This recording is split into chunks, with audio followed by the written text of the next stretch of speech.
रूस के mission moon का डीएनए टेस्ट करेंगे। ऐसा लग रहा है जैसे चांद पर जाने की रेस लगी हुई है। भारत ने 14 जुलाई को चंद्रयान 3 की कामयाब लॉन्चिंग की थी।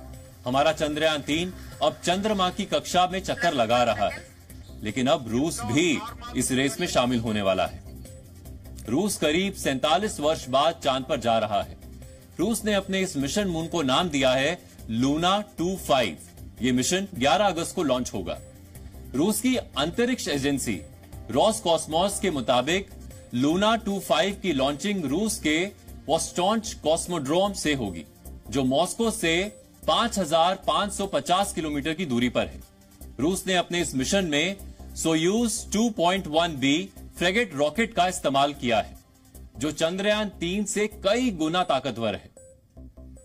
अब आपके मन में यह सवाल आ रहा होगा कि भारत ने तो चंद्रयान 3 को 14 जुलाई को ही लॉन्च कर दिया था, तो फिर रूस का लूना 25 कैसे भारत के चंद्रयान 3 से पहले ही चांद पर लैंड कर जाएगा? अब इसके बारे में मैं आपको सरल शब्दों में बताता हूं। रूस की स्पेस एजेंसी रोसकॉस्मोस के पास शक्तिशाली रॉकेट है। ये रॉकेट इतने पावरफुल हैं कि वो सीधे लूना 25 को सीधे चंद्रमा की कक्षा में पहुंचा सकते हैं। इसका मतलब यह हुआ कि लूना 25 को पृथ्वी के चक्कर लगाने की जरूरत नहीं पड़ेगी।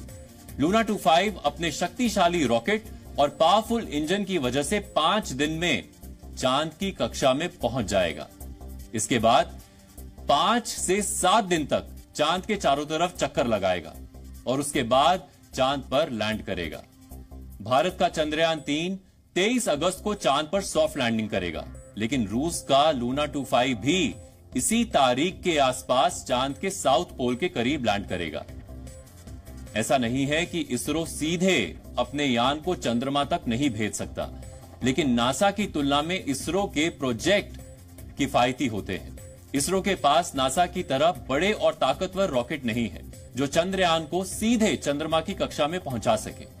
ऐसे रॉकेट बनाने के लिए हजारों करोड़ रुपए लगेंगे। इसीलिए हमारा चंद्रयान 3 धीरे धीरे अपने मिशन की तरफ बढ़ रहा है।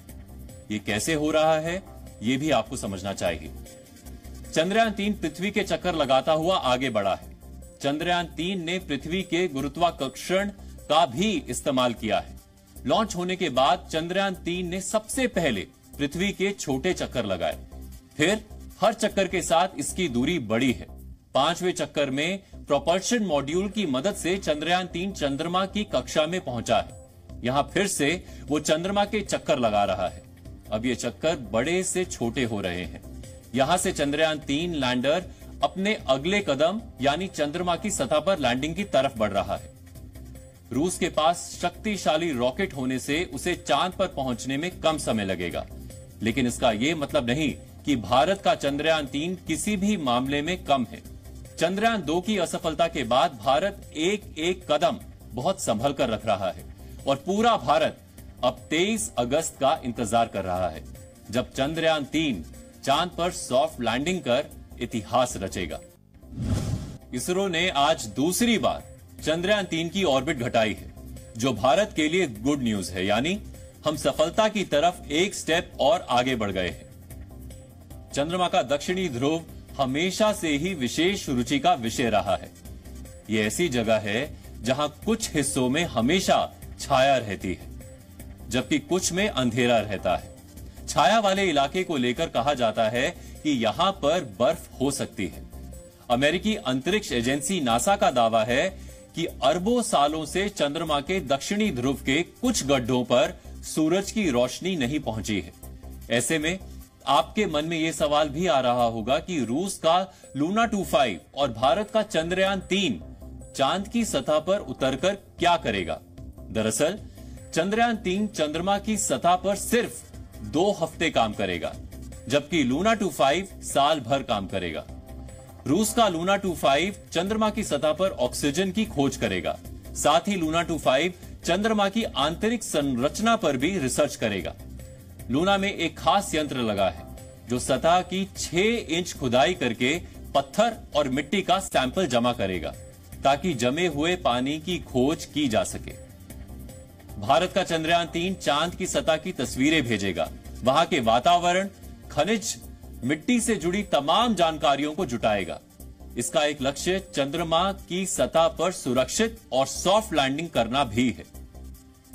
भारत का चंद्रयान 3 और रूस का लूना 25 चंद्रमा के साउथ पोल पर उतरने की कोशिश करेंगे। अंदाजा है कि दोनों की लैंडिंग भी एक ही दिन होगी। जो भी पहले उतरने में कामयाब होगा वो देश चंद्रमा के साउथ पोल पर पहुंचने वाला दुनिया का पहला देश बन जाएगा। चंद्रमा का साउथ पोल इस लिहाज से अहम है क्योंकि यहां बड़ी मात्रा में पानी होने की संभावना है। इस पानी से भविष्य में ऑक्सीजन भी बनाई जा सकती है। इसीलिए चंद्रमा पर इंसानों की बस्ती के लिए दक्षिणी ध्रुव यानी साउथ पोल बेहद अहम है।